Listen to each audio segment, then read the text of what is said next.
In today's video, I'm going to teach you how to use the reading list in Google Chrome.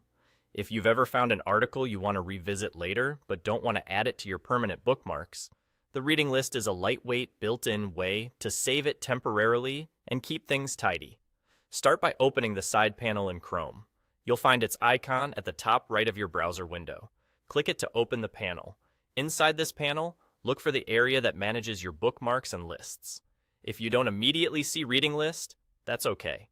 At the top of the panel, there's a small drop-down menu. Click the drop-down and select Reading List from the options. This switches the panel to show your saved reading items.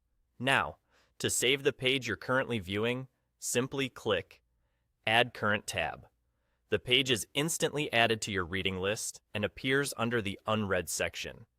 This is your queue of items waiting to be read, which makes it great for collecting articles, guides, and long-form posts without cluttering your bookmarks bar.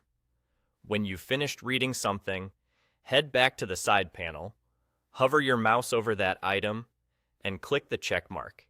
This moves it to a section called Pages You've Read. Keeping a clear separation between what's pending and what's done makes it easy to track your progress and quickly find things you've already reviewed. If you're completely finished with an item and don't need it anymore, hover over it and click the X to remove it from the list.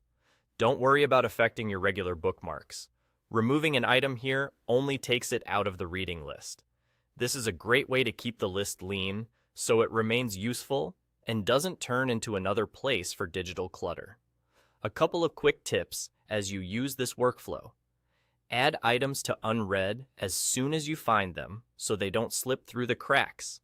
Then, build a simple habit of returning to the list, marking items with a check mark once you've read them, and removing anything you don't need to keep. That rhythm turns the reading list into a focused, distraction-free inbox for articles and research. And that's it. Click the side panel, switch to reading list if needed, add your current tab, mark items as read with the check mark, and remove them with the X when you're done. Stay organized and never lose a great article again. You're all set. Done.